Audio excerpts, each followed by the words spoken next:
What's next for Battlefield Firestorm, and is it a sustainable game mode? Well, it's been out now for around 6 weeks, not really a long time in the grand scheme of things, but always a very long time in the gaming industry, especially for a live service title. It's impossible to know exactly how many players have picked up Firestorm and given it a go, and even harder to know if any new players have tried Battlefield for the first time, simply because of the draw of Firestorm. EA of course will have all of that data to themselves, but I doubt we'll ever get to find out. Recently, Criterion, who developed this game mode, announced that they've now passed on the baton to DICE. Criterion have moved on to new projects and DICE have taken full control of the mode. So what does this mean for the game mode going forward? Well, that's an interesting question, and it seems at least that DICE are going to be trying to update Firestorm regularly, and we already have an idea of what's coming next. Later this month we're going to get 3 brand new locations on the Firestorm map, and this has been announced kind of quietly, not many people are talking about this. The new locations are Watchtowers, the Blue Forest and the excavation site. The Watchtowers are going to be along the southwest coastline between Baldur's Point and Gudaros. The Blue Forest is a secluded forest area that's come into blossom, but there's some mystery around why it bloomed so early due to geological activity. Wink wink.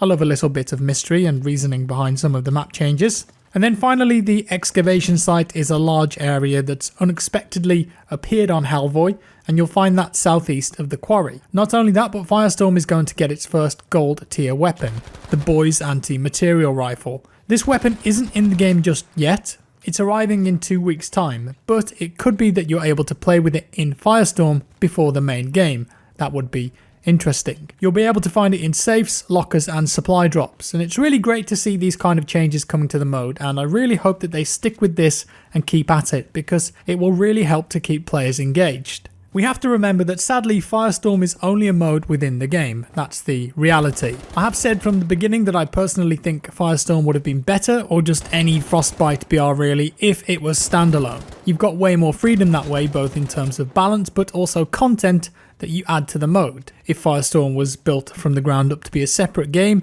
it could have its own cosmetics, its own weapons, its own story. It could even change up the map however it wanted to, because it wasn't tied to the base game. Even still though, I do think that Criterion have created a compelling backstory and a great game mode. And I think that the release of Firestorm has gone down really well with the community. I for one have been playing it quite a bit, and I think the Battlefield community have seen the potential that it has, and aside from a few obvious problems, the core gameplay seems to have appealed to a lot of players. That being said, not all players enjoy the BR experience, and that's just fine. There are plenty of other modes to keep you entertained if that's the case. However, I've also noticed a lot of people talking on social media, in YouTube comments, saying that the matchmaking times are getting much longer, and even so in specific regions like Australia and New Zealand. And also DICE recently removed Duos mode from the game. Again, that could be down to matchmaking times being prolonged. But I feel like they're kind of shooting themselves in the foot here, because it's not standalone, it's not free to play,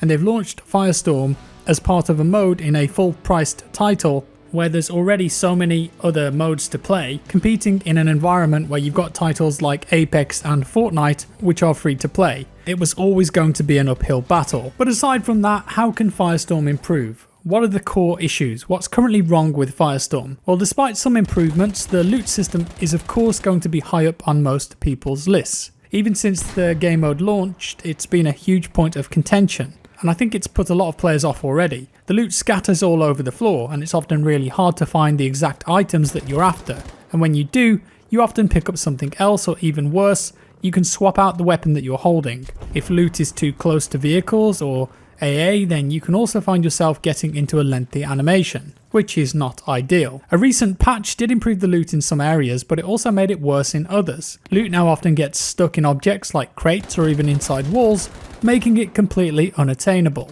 If that piece is something that you really needed or wanted, then that can be really frustrating. I think some of the footstep sounds need improving too. This was something that DICE worked really hard on and improved in the base game, and so I think some work is going to be needed for Firestorm in the long term. Footstep sounds can be a little bit weird at times, but more importantly, when you're really close to the fire, all of the sound effects that it plays can often sound like someone is running behind you or around you. I love the effects of the Firestorm overall, but I think it just needs some slight tweaks to the effects when you're close to better differentiate various sounds from player-made sounds. The ending screen has actually recently been improved, and I have to admit it makes a big difference. The small animation they introduced just gives it a little bit more of that wow factor, but I still think it's not quite where it needs to be. So I hope to see a constant evolution of that over time. I'd also love to see improvements to the Spectator camera, because watching teammates in third person is not fun if you die, especially considering that this is a first person game. I don't know the technical issues with this, because even though Spectator mode is in the game,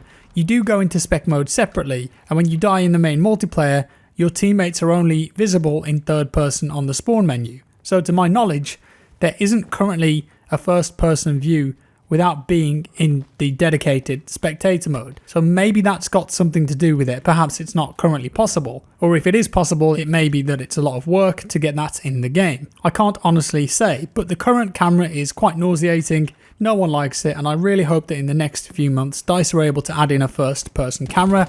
That would be a huge improvement. Also, Firestorm, I think, seems to have missed a big opportunity with skins and cosmetics. Right now there are no cosmetic items that are Firestorm only that I can tell. And even when you load into a game, you've got to choose one of your base MP company soldiers to play as. Firestorm doesn't have its own character, so to speak. Not only that, but right now, for whatever reason, Firestorm skins don't seem to be active. So if you've got a sick skin for your STG that you've spent some points on, well, that's not going to carry across into Firestorm. I'm not too sure why that is. Maybe it's because Firestorm has specific versions of guns and there's some kind of a complication there. Maybe it's because they've got certain sights on them and that would mess with the system. I'm unclear, but either way, having custom cosmetics for Firestorm would be really cool, especially considering we've got all of the napalm and cinder skins appearing in Tides of War, but we can't actually use any of those in Firestorm. It just seems a bit odd. Also, if they wanted to throw in some wacky cosmetics, maybe Firestorm is the place to do that.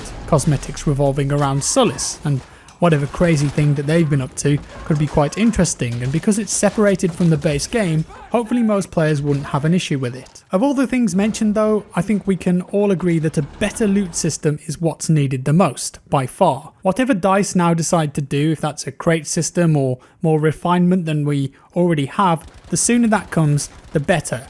But then what going forward? What is going to keep players coming back to Firestorm? I'd love to see weekly events, assignments only for Firestorm that got you unique cosmetic items, and I'd love to see continued changes to the map that are perhaps explained by various Sulis ongoings. Use that Sulis background story to make some interesting updates. Maybe have weapons that come in and out on a weekly basis to keep things fresh and change up the meta a little bit. I really want to see DICE maximising the potential of Firestorm and not just letting it become another dead Battlefield mode, because I think that would be a massive shame and a waste of everyone's time and money. And the fact is that while BR modes are not for everyone, they can get stale reasonably fast even for people who really enjoy them.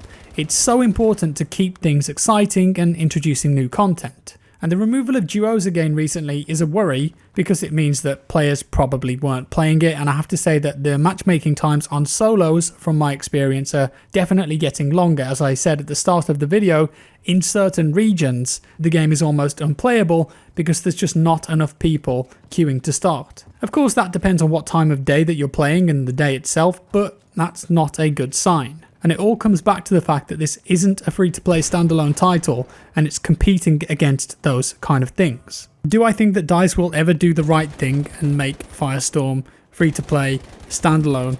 No, I don't. So realistically, what are the ways that they can fix this? Well, cross-platform I think is one of the easiest ways to increase the population and the player base in certain regions. If you were to just do PlayStation and Xbox, that's going to really help things. But then of course you throw PC into the mix, that could be 3 platforms doing cross-platform. But then you've got to worry about mouse and keyboard versus controller. So I think at least for the console guys, that could be a really good solution, but then you've kind of got to get Sony and Microsoft to agree to do that, and from what history tells us, Sony aren't really on board with the idea of cross-platform things, although they have recently submitted and allowed Fortnite to go cross-platform, so it's a possibility. Is cross-platform actually going to happen though?